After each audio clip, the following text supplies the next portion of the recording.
yol arkadaşlarımızla birlikte yürüyoruz. Bakın size yol arkadaşlarımızı göstereyim.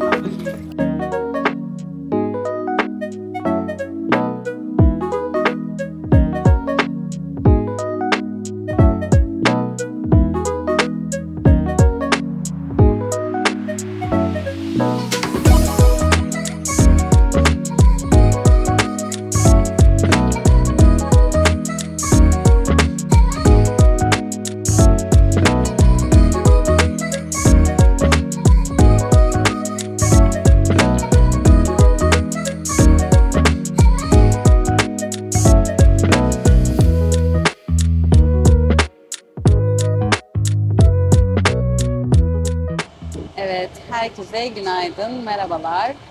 Şu anda Kyoto'ya doğru ilerliyoruz. Osaka'dan ayrıldık. Trendeyiz. Biz Kyoto Kawaramachi diye bir istasyona gideceğiz. Onu yazarım zaten aşağıya. Hankyu Line'la gidiyoruz biz. Aslında JR da gidiliyor. Ama biz farklı bir trene binecektik. Böyle sadece hafta sonları ve özel günlere özel bir tren var. Ona binecektik. Yalnız onun saatini kaçırdığımız için o trene binemedik. Onu da aslında ben ekleyebilirim aşağıya. Belki ilgilenenleriniz olursa öyle bir tren mevcut ve belki Instagram'da, TikTok'ta görmüşsünüzdür. Böyle bayağı viral olan bir tren.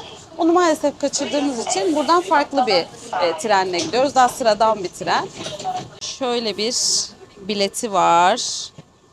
Böyle bir bilet. Zaten o tren de aslında bu fiyattaydı. Hani ekstra bir ücreti yok. Buradan bileti aldıktan sonra o treni bekleyeceğiniz tarafa geçiyordunuz. Ama saatli, 2 saatte bir olan bir tren. O yüzden biz ona yetişemedik. Bu standart trene bindik. Bu da trende zaten çok sık aralıklarla kalkıyor. Böyle şimdi ilerliyoruz Kyoto'ya doğru. Oraya gidince de zaten gideceğimiz yerleri de detaylı bir şekilde gösteririm ve Kyoto turumuzu başlatıyorum.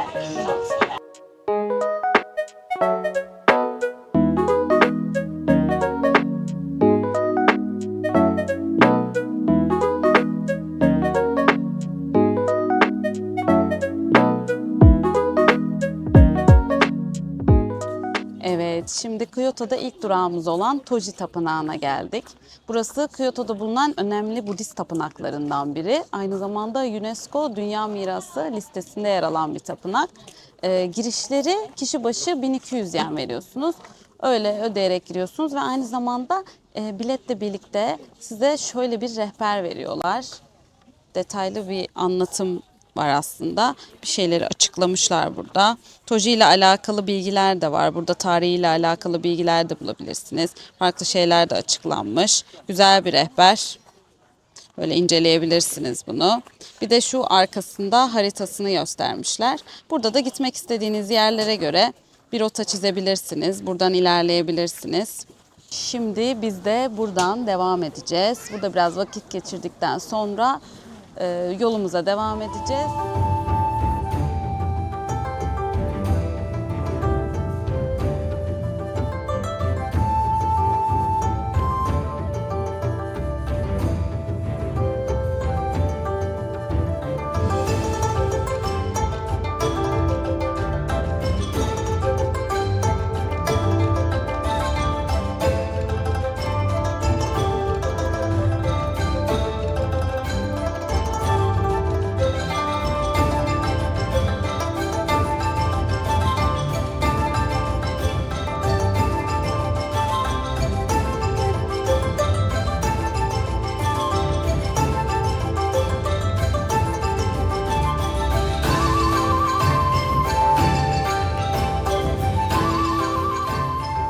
Evet, şu anda Kyoto'nun en ünlü tapınaklarından biri olan Fushimi Inari Tapınağı'na geldik. Burayı zaten mutlaka görmüşsünüzdür. O turuncu kapılarından, o resimlerde görünen turuncu kapılı yer burası. Biz de şimdi birazcık burayı gezmek istiyoruz. Burası aslında çok büyük bir yer. Zaten en yukarılara doğru çıkacağınız zaman çok uzun bir vakit ayırmanız gerekiyor. Bizim çok bir vaktimiz yok. Çok uzun vakit geçiremeyiz, bir de en yukarıya kadar çıkamayız ama yine de gidebildiğimiz yere kadar gitmek için görmek istediğimiz bir yerde. Şimdi gezmeye başlıyoruz.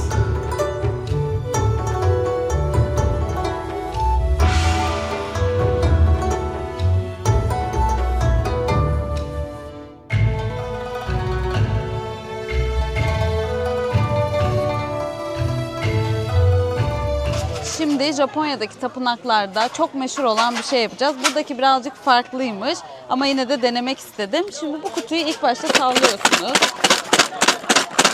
Buradan size bir numara çıkıyor şimdi. Evet. 2 tane çıktı bana. Ha. Evet. Buradan 5 numara çıkıyor. Bu çıkan 5 numarayı karşı tarafta bulunan yere söylüyorsunuz. Ve buradan size bir kağıt veriyorlar. Şimdi gidiyorum onu söylüyorum. Bir ücreti de var büyük ihtimalle. Hatta ben bunu bir tane Instagram'ıma bakarsanız Instagram'da Sensoji diye Tokyo'da bir tapınak var. Orada olduğunu paylaşmıştım. Omikoji adı altında böyle bir ritüel olduğunu paylaşmıştım. Oradan da bakabilirsiniz. Oradaki biraz buradan farklı. Orada kendiniz seçiyorsunuz. Kendiniz o şans kağıdını alıyorsunuz ve kendiniz bağlıyorsunuz. İşte kötü şans çıkarsa öyle, iyi şans çıkarsa saklıyorsunuz falan. Buradaki birazcık farklı ama ikisi bunun da adı aynıymış. Buna da omikoji diye geçiyor. Orası da omikoji diye geçiyor.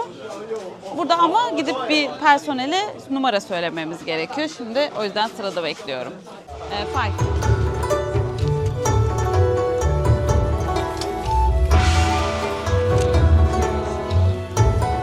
Şimdi ücreti 200 yen. Ben 500 yen verdim. Bana 300 yen geri verdiler. Bu tabii yani Japonca. Yani bunu nasıl anlayacağım bilmiyorum. Şöyle de göstereyim size. Böyle bir kağıt veriyorlar. Galiba İngilizcesi yok. Yani olsaydı söylerdi diye düşünüyorum. Burada ne yazdığını anlayamıyorum.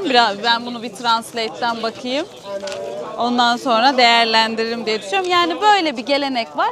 Gelirseniz deneyebilirsiniz. Sizin için de güzel bir anı olur. Böyle tatlı bir kağıdı saklarsınız. Bu iyi şans, kötü şans olayı şöyle oluyor. Kötü şans çıkarsa böyle bir ipe bağlıyorsunuz ki hani onları yok edilmesi açısından böyle bir inançları var, batıl bir inançları. Ama iyi şans çıkarsa onu saklıyorsunuz. Uğur getireceğine inanıyorlar. Burada da sanıyorum kötü şans çıkanlar bağlamışlar şanslarını. Ya ben bunda ne yazdığını bilmediğim için bağlayamıyorum. Ama eğer siz bakıp iyi şans, kötü şans çıktığını düşünüyorsanız o hangisini çıkarsa ona göre buraya bağlayabilirsiniz ya da yanınızda saklayabilirsiniz.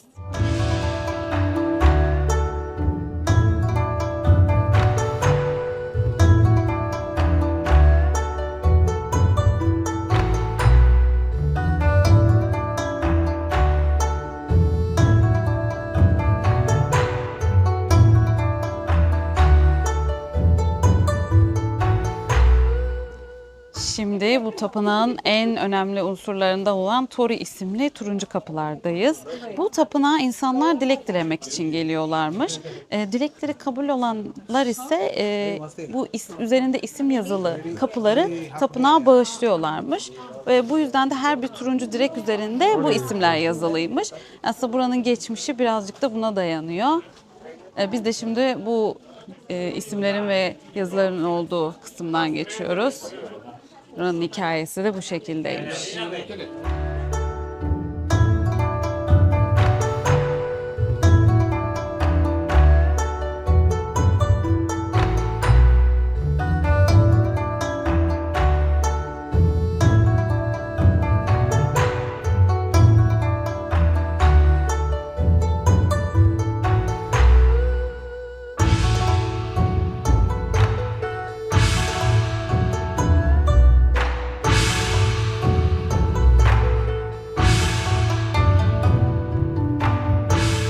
Evet, Fushimi Inari Tapınağı'ndan çıktık.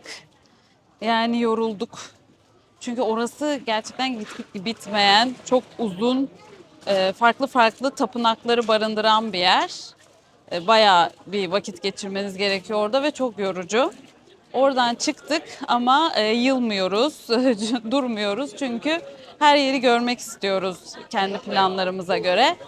Şu anda biz Nishiki Market'e doğru gidiyoruz. Oraya giderken de buradan metro ile gidelim dedik. Böyle canlı bir sokaktan geçiyor metro. İşte yemek yerleri var, bakın birazcık göstereyim. Şöyle yemek yiyebileceğiniz, alabileceğiniz küçük standlar var. Böyle şeyler alabilirsiniz. Böyle bir alandan geçiyoruz. Metroya giderken belki biz de bir şeyler alırız buradan. Şimdi böyle bir standa geldik. Burada böyle çilekli mochi, evet strawberry mochi diye geçiyor. Burada böyle hem bu şey plastik kutu içerisinde hem de şurada görmüş olduğunuz şekilde alabiliyorsunuz. Japonlar yani böyle çileği çok seviyorlar. Çilekli şeyler yapmayı çok seviyorlar. Şu karşıda et var, wagyu var. Mesela burada da galiba sushi'ler var. Aynen. Burada da sushi'ler var. Böyle standlar var yani. Hani eğer canınız bir şey çekerse isterseniz buraya gelip yiyebilirsiniz diye ben de şöyle biraz size göstermek istiyorum. Ben deniz ürünleri çok severim. Yani deniz ürünleri seven biri için zaten buralar cennet. Ama sevmeyenler için ya yine sevmeseniz bile aslında et yiyebilirsiniz. Tavukları çok güzel. Hepsi çok güzel yiyebilirsiniz. Neyse şimdi buradan ilerliyorum. Bir de böyle yengeçler çok meşhur. Belki biliyorsunuzdur. Ben henüz deneyemedim ama mutlaka deneyeceğim. Öyle bir fikir olsun diye sizlere de göstermek istedim. Şimdi biz yolumuza devam ediyoruz.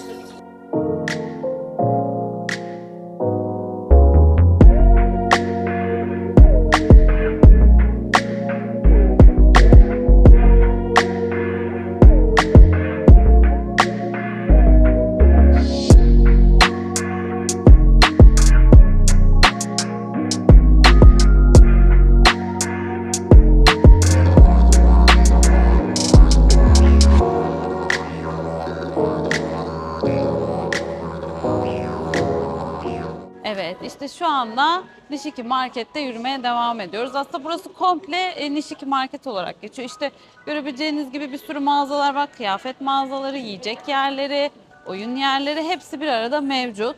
Yiyecek yerlerinin yoğun olduğu taraflar da var. İstediğiniz yere girebilirsiniz. İsterseniz yiyecek yiyebilir, isterseniz mağazaları turlayabilirsiniz. Biz de şimdi bu şekilde ilerliyoruz. Bu gece burada yemeğimizi yiyeceğiz. Buraları birazcık turlayacağız. Daha sonra dönüş yapacağız artık ve ertesi gün Nara'ya gidiyoruz.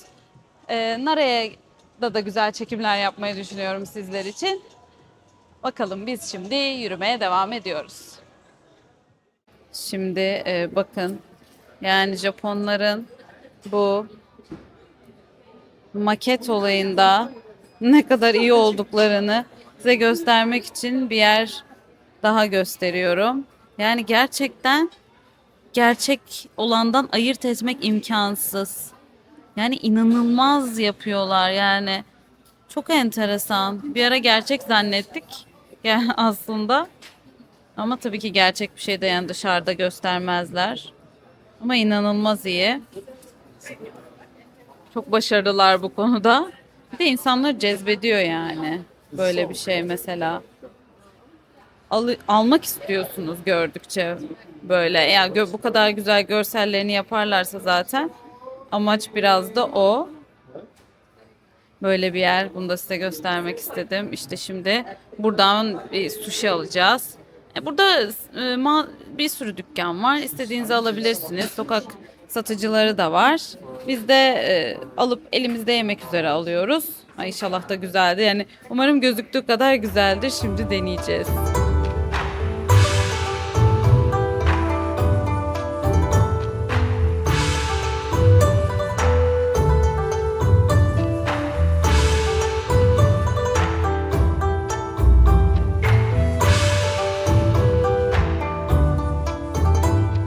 Şimdi biz kahve içmek için bir yer arıyoruz ama bulamıyoruz maalesef. Nedense ben 2 seferdir Tokyo'ya geldiğimde de biz böyle çok kahve içmek için bir yer bulamadık. İşte böyle bizim ülkedeki gibi işte hadi oturalım böyle havadar bir yerde bir kahve içelim gibi bir durum yok. Genelde bir binanın mesela üst katlarına doğru konumlandırılmış çoğu yer. İşte bir restoran arıyorsunuz. Hani giriş katta hiçbir zaman olmuyor ya da işte onun üst katlarda aramanız gerekiyor. İlk başta bunlarda çok zorlanmıştık ama şu an alıştım. Yani o katlara bakmanız gerekiyor. Hangi katta olduğunu öğrenmeniz, öyle gitmeniz gerekiyor. Böyle üstlere doğru konumlanmış durumda kafeler ve restoranlar. Biz de o yüzden ilk başta anlayamamıştık ama ben de artık şimdi anladım bu durumu. Yani bir yeri bulmak haritadan bakarak çok zor. Direkt böyle senin konumun önüne getiriyor ama hani yine de bulamıyorsun çünkü nereye çıkacağını anlayamıyorsun. O yüzden onu söylemek istedim. Yani eğer bir yer arıyorsanız, bir yer bakıyorsunuz ve bulamıyorsanız o binanın içindeki katlarda olabilir. O katları da mutlaka kontrol etmek gerekiyor. Aslında Google Maps'te yazıyor ama bazen insanın gözünden kaçıyor. O yüzden biz de o konularda çok sıkıntı yaşadık. Yani o detayı da vermek istedim. Hani aklıma gelmişken söyleyeyim diye size de bilgilendirmek istedim. Yani şu anda kahve içecek yer bulamadık yüksek ihtimalle. Biz burada her zaman böyle akşam işte gece otele döndüğümüzde işte Family Mart'tan, 7-Eleven'dan işte bir tatlı, bir de böyle bir kahve alıp geceyi öyle kapatıyoruz genelde. Bu bir gelenek haline gelmiş zaten Japonya'da. Çoğu giden insanda da bunu gördüm. Demek ki herkes böyle yapıyor. Şimdi biz de herhalde öyle yapacağız ve öyle bu geceyi kapatacağız. Evet, bakalım. Şimdi ilerliyoruz ve artık otelimize dönüyoruz.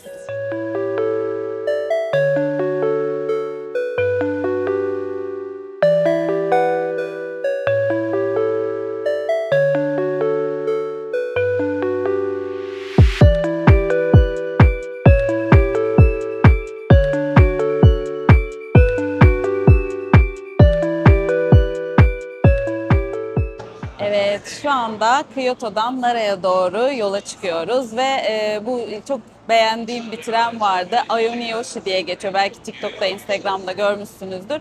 O trenle gideceğiz. Onu önceden online'dan biletler aldık. Bilet aldığım linki de aşağıya koyarım. Şimdi kapıyı açtılar, biraz göstereyim size. Şöyle bir tren. Bakın burada insanlar bekliyor. Bizimkisi 12.55'te. Zaten şu üzerinde de gözüküyor. Şimdi içeri gireceğiz. Böyle farklı bir yolculuk yapmayı istiyordum.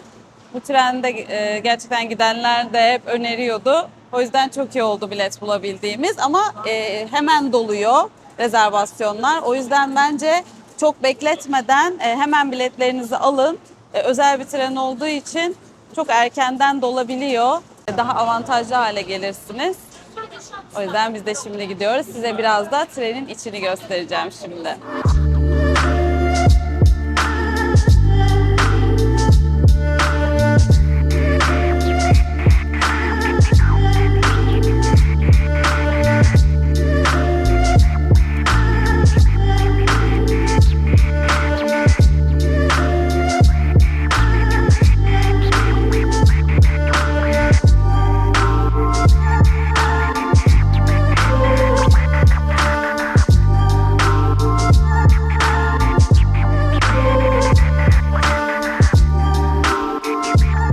Şimdi trenin farklı vagonlarına geçiyorum. Biraz da onları size göstermek istiyorum.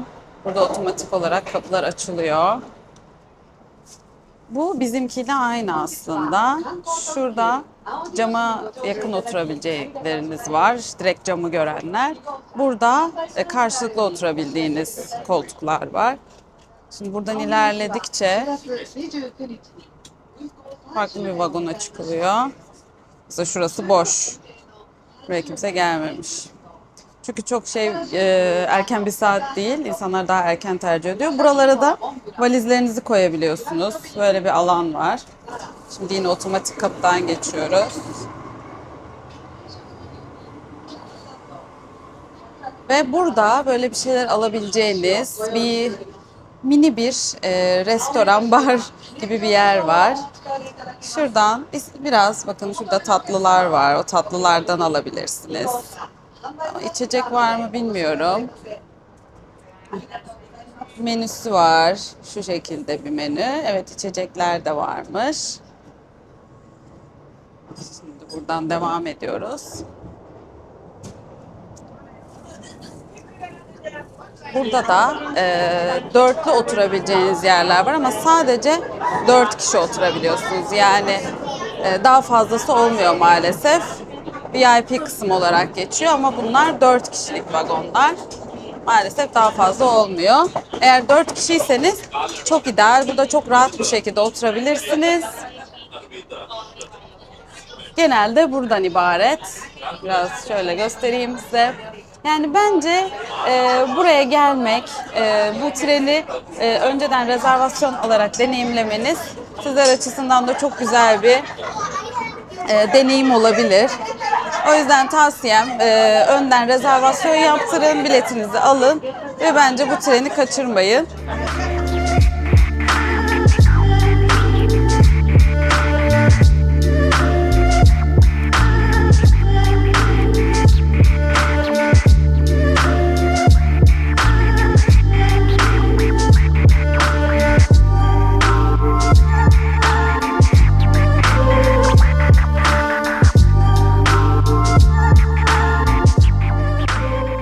Şimdi biz tren istasyonundan çıktık. Kintetsu Line'la gelmiştik. Nara Park çıkışından çıktık. Böyle bir çıkışa geldik. Şimdi Nara Park'a doğru ilerliyoruz. İlk durağımız orası olacak. Ondan sonra yine kaydettiğimiz birkaç tapınak var. Gitmek istediğimiz bir de birkaç alışveriş caddesi var. Böyle hediyelik eşyaların falan satıldığı. Oralara da gitmek istiyoruz. Bakalım yetiştirebilirsek zaten neredeyse tüm gün Nara'dayız. Şimdilik böyle ilerliyoruz.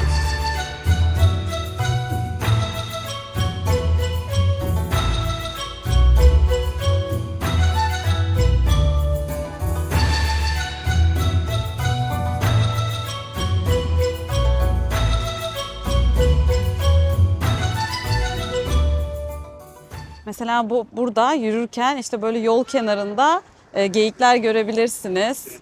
Sadece park alanının içinde değil böyle dışarıda da dolaşıyorlar. İşte şurada mesela az önce bir dondurma yiyen vardı. Böyle yürürken her yerden çıkabilirler aslında. Zaten şurada bir uyarı var. Bakın biraz zoomluyorum. Geyik çıkabilir uyarısı yapmışlar. Ya da geyiklere dikkat edin uyarısı da olabilir. Böyle bir uyarı koymuşlar. Bakın şurada da yatıyor zaten. Böyle daha park alanına gelmeden böyle etrafta kendilerini görme şansınız var.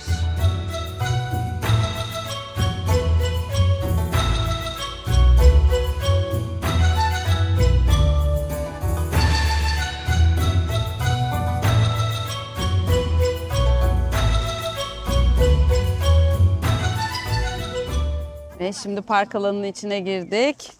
Buradan böyle başlıyorlar. Kendileri burada birazcık dinleniyor sanırım.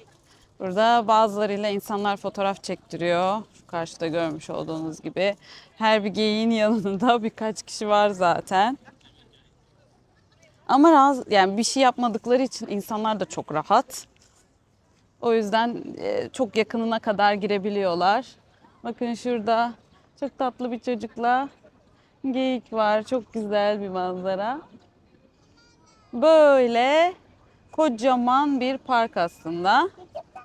Biraz burada vakit geçirip, geyiklerle fotoğraf çektirip, belki onları besleyip yolumuza devam etmeyi düşünüyoruz. Ben de gördüğüm güzel manzaraları sizlerle paylaşmaya devam edeceğim.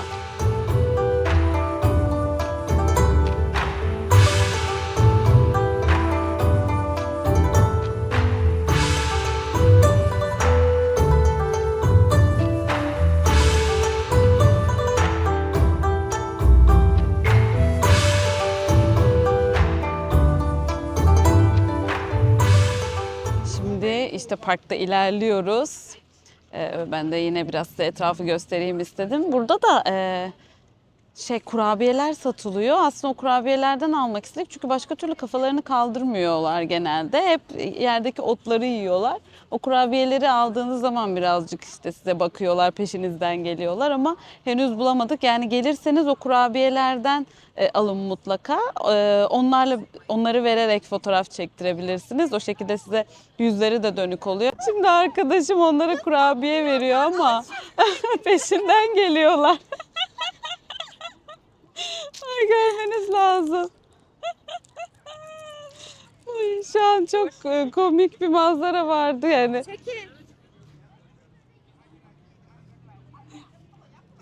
Göstereyim size biraz. İşte böyle kurabiyeleri elinizde gördükleri zaman peşinizden ayrılmıyorlar. Başka türlü asla yüzünüze bile bakmıyorlar yani. Ama elinizde kurabiye varsa peşinizdeler. Beni. Böyle işte. alışmışlar herhalde. Şimdi size dediğim gibi kurabiye alınan kısma geldik. Çünkü kurabiye almazsanız size çok yaklaşmıyorlar. Yani böyle kafalarını pek kaldırmıyorlar ama kurabiye aldığımızda peşinizden ayrılmıyorlar. Az önce mesela bakın göstereyim, hala öyle değiller ama şuradaki turist ablanın peşinden ayrılmıyorlardı. Ama inanılmaz sinek var bu arada, onu da söyleyeyim. Bakayım şöyle. Arkada da onlardan korkan birileri var. Ama inanılmaz çok sinek var. Ah bakın şurada karşıda kadının peşinden ayrılmıyorlar, görüyorsunuz. O da biraz korkuyor ama yine de fotoğraf çektirmek için birazcık savaşıyorlar. İşte şimdi istedikleri kareleri yakalıyorlardır umarım. Yani böyle, eğer fotoğraf çektirmek istiyorsanız, benim de üstüme gelmesin diye şöyle kaçıyorum. Fotoğraf çektirmek istiyorsanız o kurabiyelerden almanızı tavsiye ederim. Kurabiye alınan yer de şurası. Yani biz buradan aldık. Belki evden de kendiniz de getirebiliyorsunuzdur.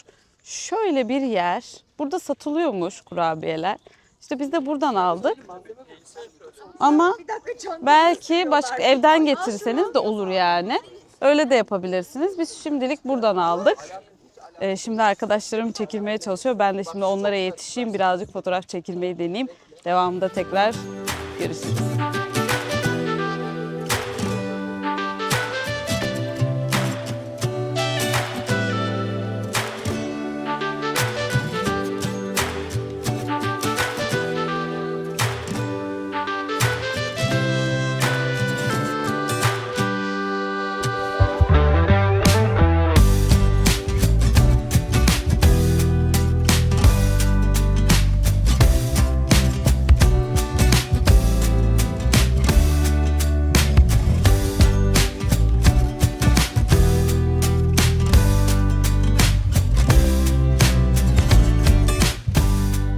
Evet, Nara Park'tan dümdüz yürümeye devam ettik ve burada bir tapınak var, Todaiji diye geçiyor.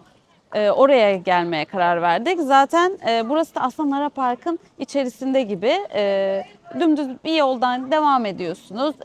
Birazcık hediyelik eşyacıların olduğu bir yer var. Oranın aşağısına doğru ilerleyince de Todaiji Tapınağı'nın oraya geliyorsunuz.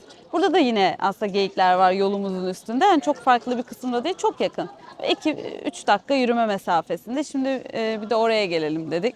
Biraz da orayı size göstermek istiyorum. Böyle bir giriş kısmı var. Yapısı bu şekilde. Aslında ilerleyince sanıyorum daha iç kısımlarına geçiliyor. Şimdi yol arkadaşlarımızla birlikte yürüyoruz. Bakın size yol arkadaşlarımızı göstereyim. İşte bizimle birlikte geliyorlar. Biz yürüyoruz. Onlar da geliyorlar. Böyle yolculuk yapıyoruz.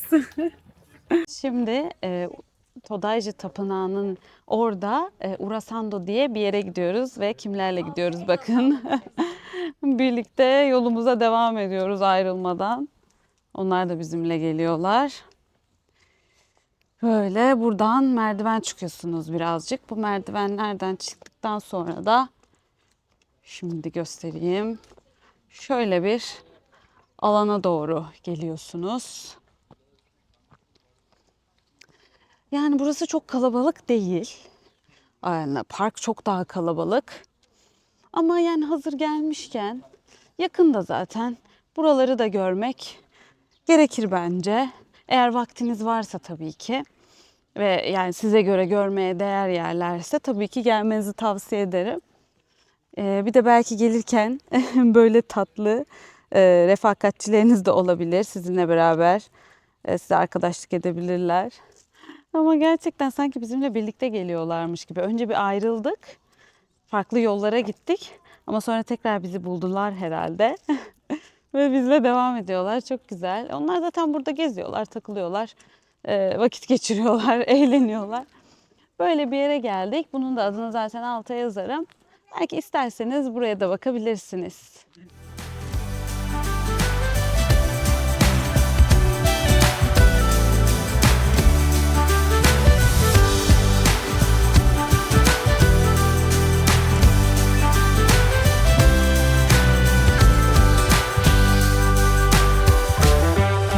Şimdi böyle biraz daha yiyecek yerlerinin olduğu bir tarafa doğru geldik. Burada böyle bir göl var yine. Şuradan giden bir sokak burası. Burada bir tatlıcıya gideceğiz şimdi birazdan, onu da gösteririm.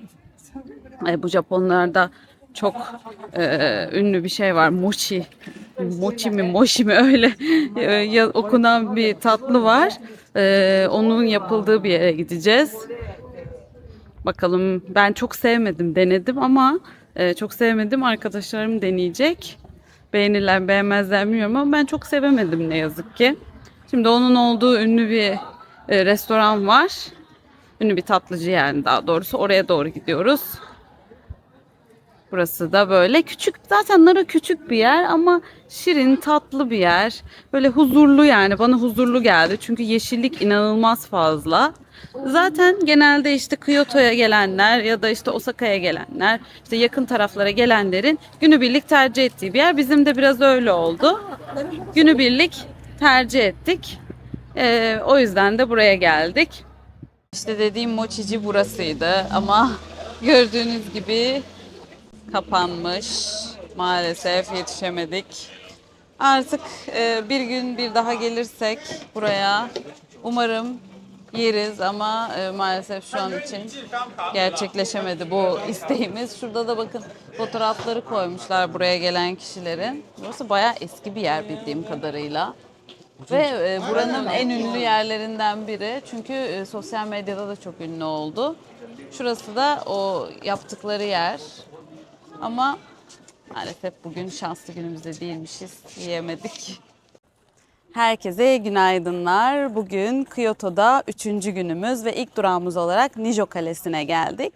Burası UNESCO'nun Dünya Mirası listesinde yer alan bir yer ve tarihsel açıdan da önemli bir yer. 1662 yılında kurulmuş bir yer. Biz de merak ettiğimiz için ilk durak olarak burayı tercih ettik. Aslında şu an kalenin girişinin oradayım ben ama maalesef tadilatta olduğu için burayı göremiyoruz. O yüzden daha ileriki kısımlara gideceğiz direkt.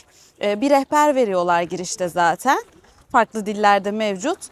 İngilizcesini alarak oradan da detaylı bir şekilde gezmeye başlayabilirsiniz. Nerelere gidebileceğinizi de gösteriyor. Şimdi biz ilk durak olarak şu an girişindeyiz ve buradan ilerlemeye devam ediyoruz. Biraz nasıl bir yer olduğunu da göstereyim. İlk burası ana girişi. Çok daha giriş kısmındayız. Şimdi ilerliyoruz. Buradan sonra da daha detaylı bir şekilde gezmeye başlayacağız. O zaman 3. günkü turumuz başlasın.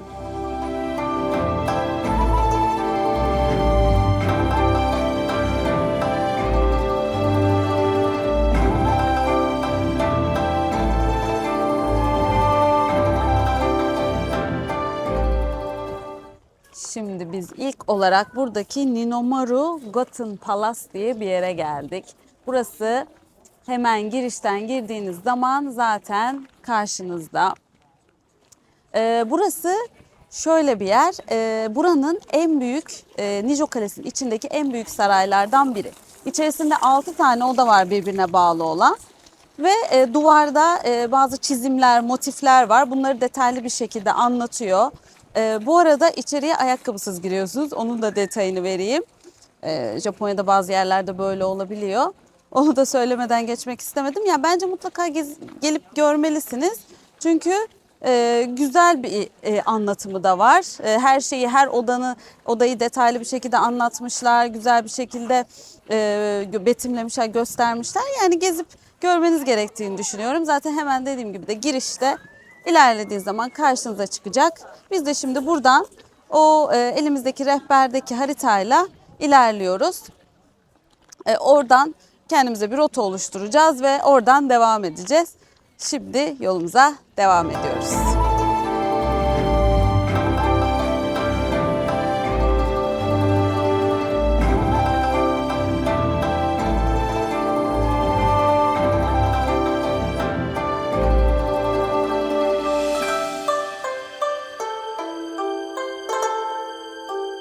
Şimdi artık çıkışa doğru ilerliyoruz.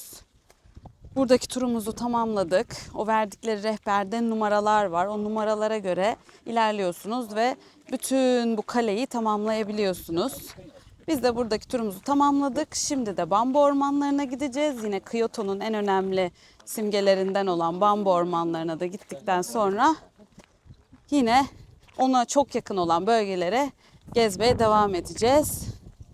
Burası da bu şekilde, şimdi devam ediyoruz.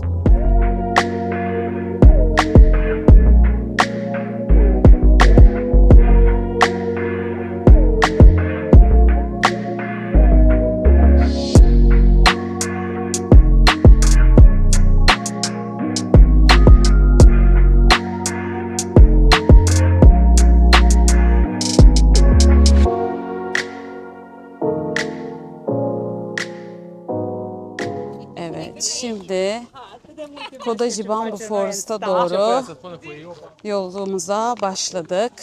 Yukarıya doğru çıkıyoruz. İyice ormanın içine doğru gideceğiz ve o meşhur bambuları görmeyi umuyoruz. Gerçekten bugün de inanılmaz sıcak ve nemli. Yaklaşık 29 derece. Çok sıcak. Sıcakta yürümesi de çok zor. Özellikle yokuşlu alanlarda yürümek birazcık zorluyor. Ama yani Bamboo Forest'ı da görmeden Kyoto'dan gitmek çok saçma. Çünkü buranın en önemli özelliği zaten bu bambular. Şimdi böyle bir yere çıktık. Yukarıya doğru çıktık. Buradan ilerliyoruz. Yani buradaki aslında en meşhur Bamboo Forest, belki görmüşsünüzdür. Arashiyama Bamboo Forest diye geçen bir yer ama orası şu an bizim rotamıza çok uzaktı. Bu Kodaji de oraya benzeyen bir bambu ormanı olarak gösteriliyor. Hatta işte Arashiyama'nın o kalabalığına girmeyin, direkt buraya gelin denilen yazılar vardı. Biz de oralardan yola çıkarak burayı seçtik. Çünkü o Arashiyama gerçekten çok kalabalık bir bambu ormanı. O yüzden de birazcık daha sakin olduğunu düşündüğümüz bir bambu ormanına gelmek istedik ama şu an çok sakin durmuyor. Yine kalabalık. Şimdi bilet alma yerine geldik. Böyle bir bilet alma yeri var. Kişi başı 600 yen vererek içeriye giriyorsunuz. Biz de şimdi biletlerimizi buradan alıyoruz. Bir de bakın burada fiyatları gösteriyor. Eğer üsttekini seçerseniz sadece 600 yen oluyor. Ama aşağıdakini katarak o Entoku'ini de katarsanız 900 yen oluyor. Burada da detaylı bir haritasını göstermişler. Biz şimdi üsttekini alacağız. Sadece Kodaijini olanı istiyoruz. O da işte 600 yen oluyor.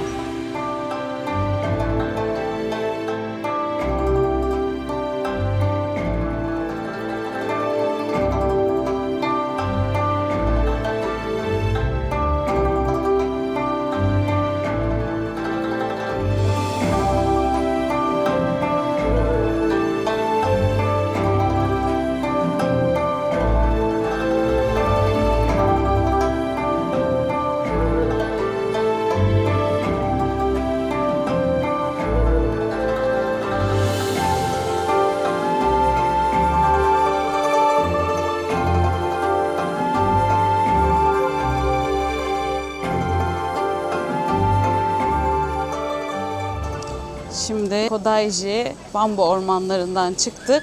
Oradan zaten dümdüz çıktıktan sonra ilerlediğiniz zaman kafelerin, işte hediyelik eşyacıların olduğu bir yere çıkıyorsunuz. Biz de Ninkanza mıydı? Galiba öyle de alta yazarım zaten. Öyle bir yere gitmek istiyoruz. Orada da küçük tatlı kahveciler, işte butikler, hediyelik eşyacılar var. Böyle bir sokaktan gidiliyor. Biz de oraya doğru ilerleyeceğiz. Şimdi yolumuzun üstünde de bir tane kafe bulduk. Oraya oturmayı düşünüyoruz. Güzel tatlıları var gözüküyor. Yine daha önce de size söylediğim gibi Japonlar bu maket olayında çok iyiler. İşte yine içerideki tatlıların maketlerini yapmışlar.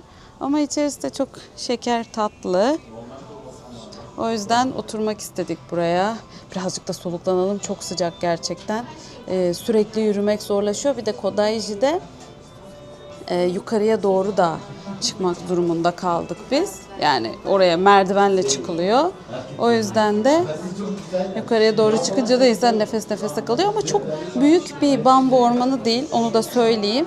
Ama eğer hani o Arashiyama'ya kadar gitmeyelim, yine de bir bambu ormanı görelim diyorsanız bence Kodaiji'ye gelebilirsiniz. En azından o bambu ormanlarının atmosferini görmeniz açısından iyi olabilir diye düşünüyorum. Şimdi burada birazcık dinleniyoruz. Oradan sonra yolumuza devam edeceğiz.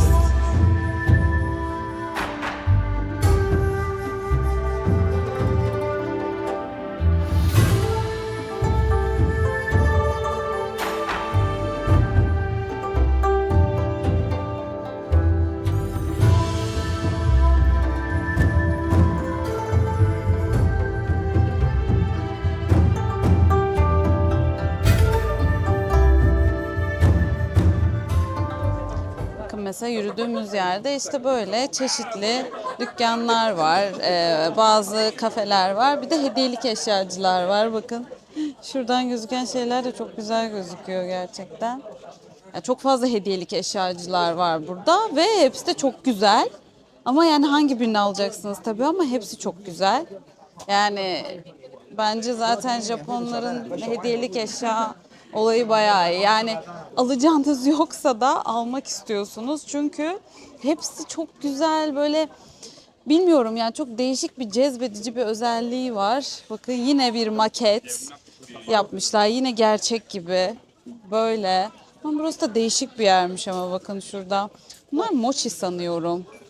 Evet. Şurada da var maketler.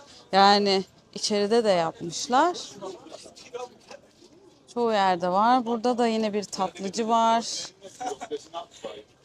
Ve böyle yukarıya doğru çıkıyorsunuz. Ben de size çıkarken biraz göstereyim. Burada da bir tane kahveci var. Ya çok kalabalık. Yani bugün hafta içi. Yani yine inanılmaz bir kalabalık yürünmüyor. Biz de şimdi yukarıya doğru çıkıyoruz. İşte Kyoto denince görsellerde ilk çıkan yere geldik. Burası Yasaka Pagoda'nın fotoğrafının en güzel çıktığı yer.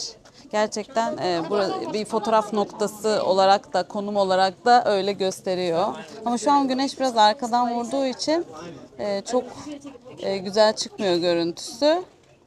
Ters açıda kalıyor ama yine de çok güzel bakın zaten herkes fotoğraf çektiriyor. Mutlaka burada gelip bir fotoğraf çektirmek lazım. O yüzden biz de şimdi burada biraz bu kalabalıkta zor ama bakalım deneyeceğiz. Umarım güzel bir şeyler yakalayabiliriz.